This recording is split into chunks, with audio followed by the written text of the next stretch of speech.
Olá, bom dia. Você vai ver no Câmara com Notícia. No plenário pré-sal, nas comissões, a proposta que limita os gastos públicos por 20 anos. A pauta da Câmara enfrenta dois dos temas mais importantes do ano. E tem ainda recursos para o FIES e a conclusão das regras para a Lei de Diretrizes Orçamentárias na pauta da Comissão do Congresso nesta terça-feira. Como as propostas das medidas contra a corrupção analisadas na comissão especial podem funcionar na prática. É o que você vai ver a partir de hoje, aqui no Câmara com Notícia, que abre mais uma série especial de reportagens. E do Salão Verde ao vivo, Carolina Nogueira. Na comissão especial que discute a PEC do teto de gastos, alguns deputados ainda vão tentar a flexibilização do teto de gastos para saúde e educação. Do corredor das comissões, Mariana Prichitsky. Por aqui, debates importantes e variados, como autismo, registro de medicamentos pela Anvisa e reformulação do ensino médio. Hoje é terça-feira, 4 de outubro, agora em Brasília, 9 horas e 5 minutos. Esses são os destaques do Câmara com Notícia, que já está no ar.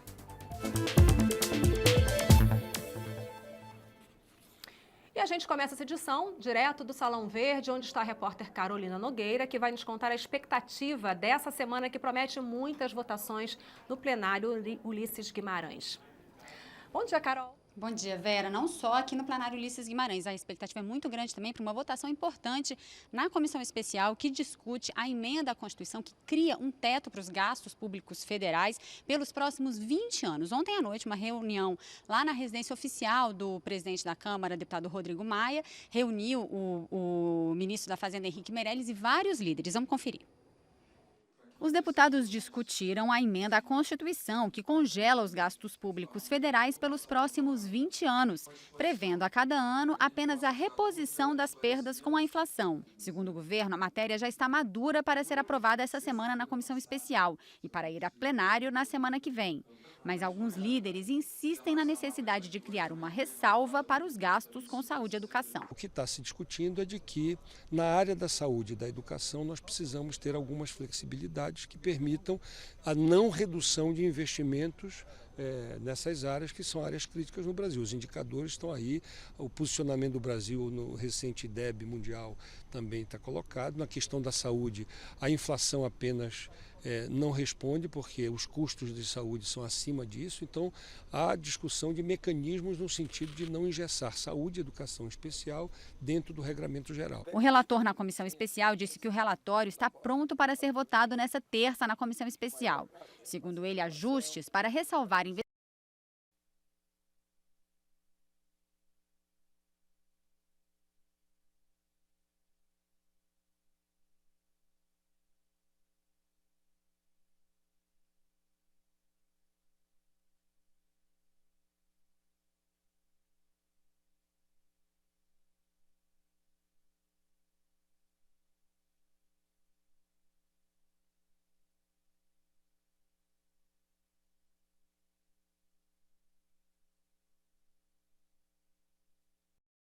tem um piso mínimo de gasto e pode aumentar. O ministro da Secretaria de Governo ressaltou que não se trata exatamente de uma flexibilização e insistiu na necessidade de aprovar a matéria para evitar um caos econômico. Não precisa flexibilização. Não, é trazer talvez um piso, um número que ele vai apresentar a valor presente, que poderia ser lá na frente. Mas o teto estabelecido, ele não vai sofrer nenhuma flexibilização. A alternativa PEC é aumento de gastos. A alternativa PEC é a gente chegar no momento já em que a dívida pública vai tomar conta do PIB, você não vai ter condições de absolutamente nada, o país vai quebrar. É essa a alternativa PEC dos gastos.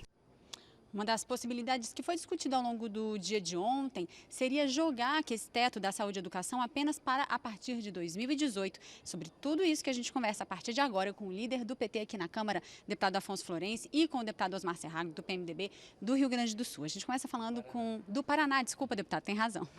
Deputado Afonso Florense, qual a expectativa do senhor para essa discussão lá na comissão especial e também aqui no plenário? O senhor acha que a matéria já está pronta para ser votada, já está madura? Essa possibilidade de abertura de uma flexibilização para o teto da saúde e educação interessa ao PT? A matéria não está madura, a base do governo está reconhecendo que há corte de investimentos quer evitar o corte na saúde e na educação. Mas a solução até agora posta é inaceitável. É de que o governo Temer, que na interinidade apresentou uma PEC para cortar recursos por 20 anos, não vai ter os seus recursos de saúde e educação cortados. Mas os outros presidentes ou outras presidentas eleitas terá corte. Portanto, a PEC é muito danosa, ela causa arroz salarial no funcionalismo, redução de recursos, por exemplo, para incentivo ao esporte, que foi com recurso público que nós patrocinamos a Olimpíada, patrocinamos a Copa. Então, é falta de dinheiro para a saúde, para a educação, para salário de servidor. Salvar a educação no governo Temer não é uma solução. Deputado Osmar Serraglio, o senhor tem algum detalhe sobre como é que vai ser, como é que essa proposta vai ser apresentada lá na comissão especial? Que tipo de negociação pode ser feita para ressalvar os recursos para a saúde e educação? Se é que o senhor concorda que isso precisa ser feito? Não, eu imagino que, até pelo que a gente ouviu e pela reunião de ontem na casa do presidente, de que algum mecanismo se estabeleça a fim de assegurar a educação e a saúde, a continuidade daquilo que está sendo prestado e com aprimoramento, né? Evidentemente você não vai engessar esses dois segmentos, esses dois serviços públicos que são fundamentais. Agora, por trás disso tudo, há uma regra que precisa ser pensada. Ninguém pode gastar o que não tem. Nós, nesses últimos anos, estamos sempre gastando muito mais do que nós arrecadamos. Algo precisa ser feito. Esse desenho é que vai ter que ser posto estrategicamente, não comprometendo saúde e educação. Nesse aspecto, eu acho que a casa inteira está acordada. O senhor acha que tem mesmo maturidade, tem mesmo momento, oportunidade para terminar, concluir essa votação aqui na Câmara até a semana que vem? Eu acho que tem necessidade. Nós precisamos sinalizar que o Brasil está realmente numa situação deficitária, muito grave, 170 bilhões, mais 140 no ano que vem. Algo precisa ser feito. O mundo precisa perceber que o Brasil não é alguém que está degringolando, alguém que tem condução, que vai exigir sacrifícios, mas que não atinjam a vida, que a vida significa saúde e educação. Deputado Afonso Florense, para encerrar esse assunto da PEC do teto de gastos, o ministro, também os ministros, o governo, são enfáticos em dizer que se isso não for aprovado, o país quebra. O senhor concorda com isso? O senhor acha que isso pode ser um argumento que acabe sensibilizando a oposição aqui dentro do plenário?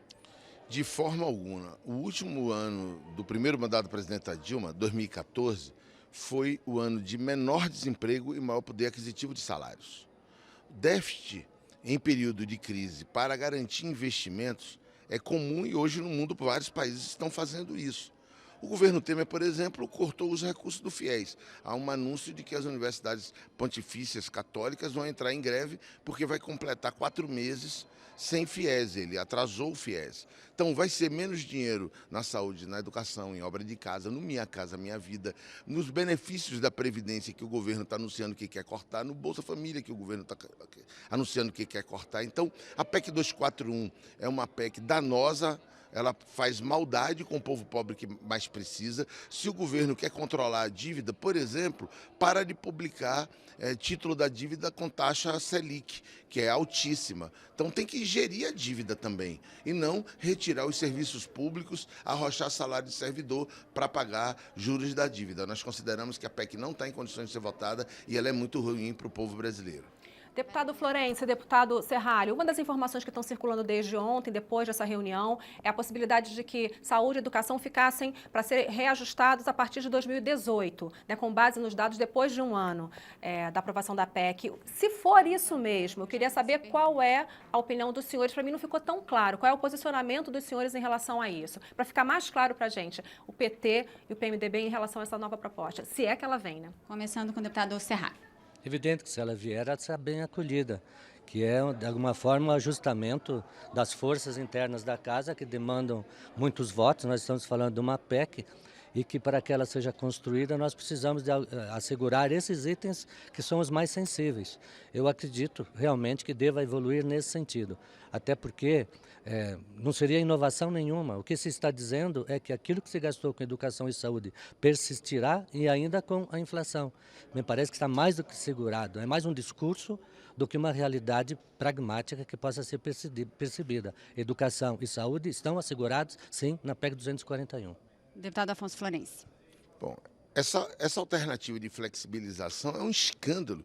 O governo Temer propõe corte de investimento em geral, propõe continuar a crescer a dívida pública, aí quando vê que não passa, cortando recursos da saúde, da educação e da assistência social, propõe que no seu governo, no governo Temer, não se corte da saúde e da educação. Mas nos outros governos, presidentas ou presidentes eleitos, haverá o corte.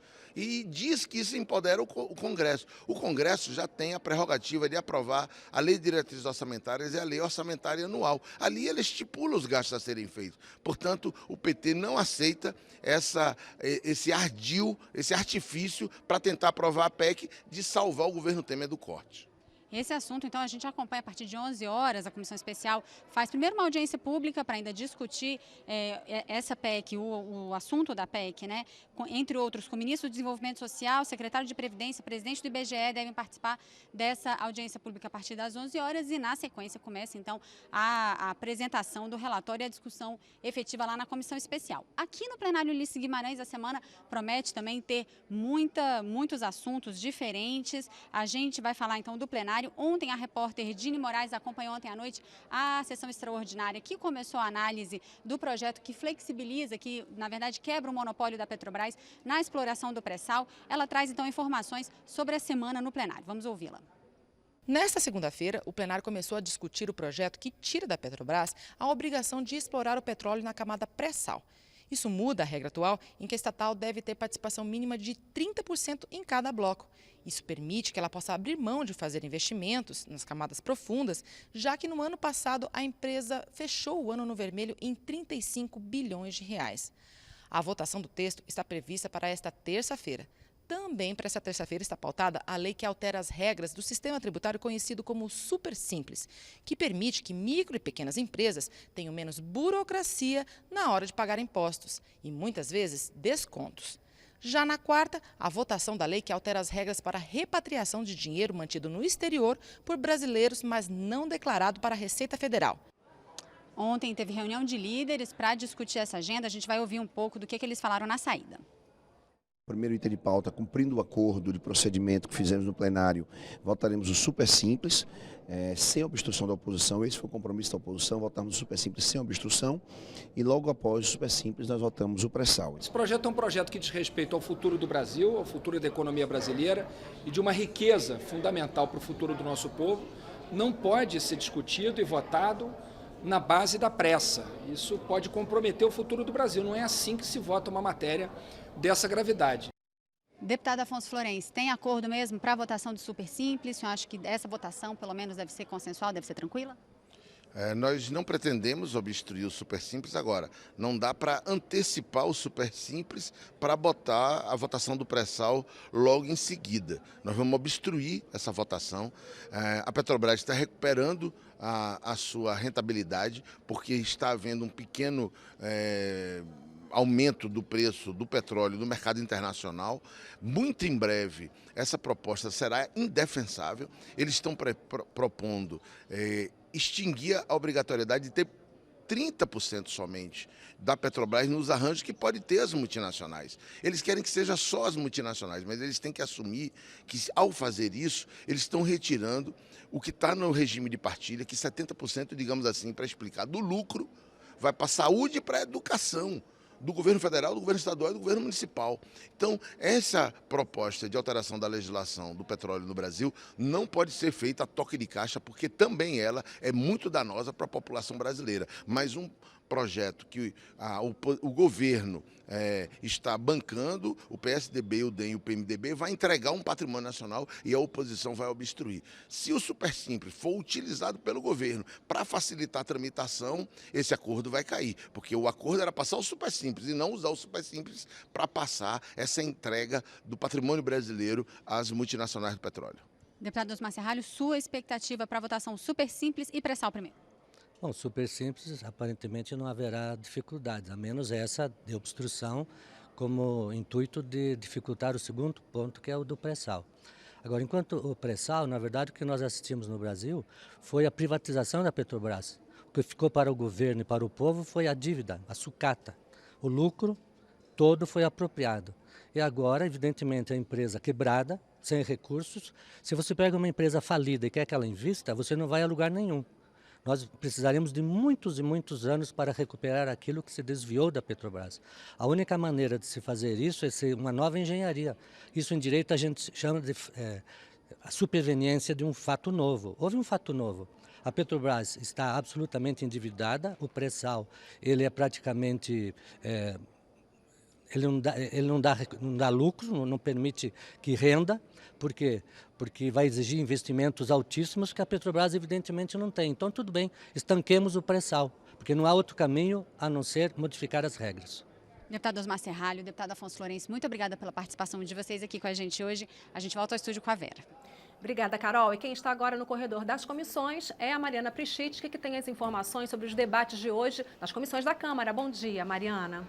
Bom dia, Vera. Bom dia a todos. A Câmara animada na volta do primeiro turno das eleições, aí no plenário muitas discussões e no corredor das comissões também muitas reuniões marcadas para a votação de projetos já agora de manhã e também audiências públicas para discutir temas diversos. Por exemplo, a Comissão de Seguridade Social e Família vai discutir um projeto de lei que trata de registro de medicamentos, visto que se discute a inclusão de medicamentos de alto custo serem fornecidos pela rede pública sem que ainda tenha um registro definitivo da Anvisa. Quem pediu essa audiência pública na Comissão de Seguridade foi o deputado Adelmo Carneiro Leão, do PT de Minas Gerais, que vai explicar para a gente, deputado, qual é o problema hoje com a Anvisa e registros de medicamento de alto custo. Bom dia.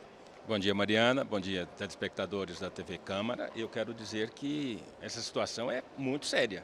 A situação que nós estamos vivendo hoje no Brasil, de medicamentos que estão aí demorando praticamente 1 ano e meio, 2 anos, 3 anos para serem liberados, para serem registrados, essa situação é grave. A proposta que se coloca no sentido de estabelecer um tempo limite para o registro é muito positiva, é muito importante. Acontece que nós temos condições para isso, a Anvisa tem estrutura para responder a essas questões propostas pela legislação. Nós estamos vendo aí, acabamos de ver a situação grave de um projeto de emenda constitucional que congela, que para praticamente toda a estrutura do país. E nós queremos avançar no sentido de conferir ao Estado a responsabilidade de agilizar o processo de registro. Absolutamente necessário, legítimo.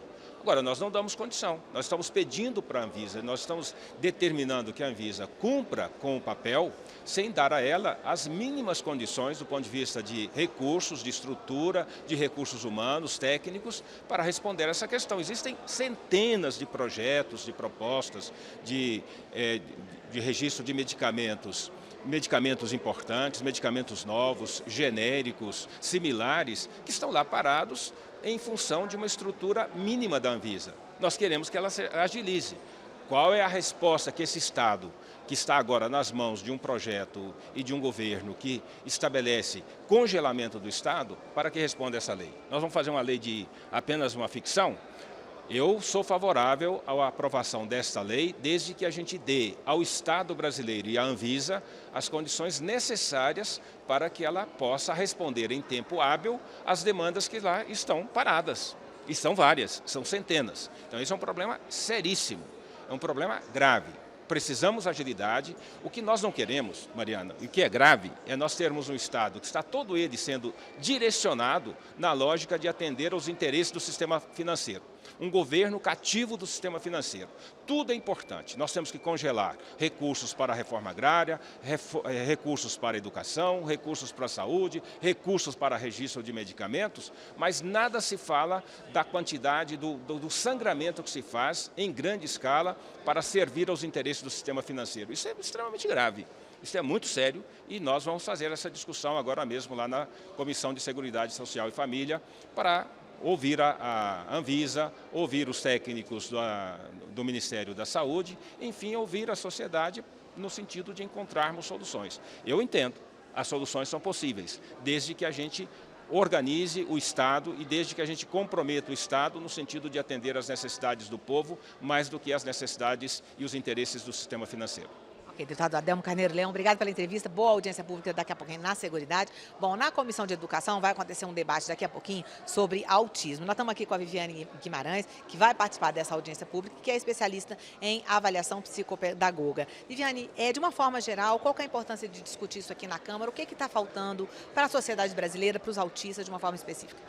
Bom dia a todos. Bom, Mariana, quando a gente fala de autismo, a gente fala de pessoas que têm características muito diversas. Então, eu sempre digo que quando a gente trabalha com inclusão, nós precisamos trabalhar com a palavra depende, porque o que serve para uma pessoa não serve para outra. No caso do autismo, são pessoas que têm comprometimentos tanto na área de comportamento quanto na área de comunicação e interação social.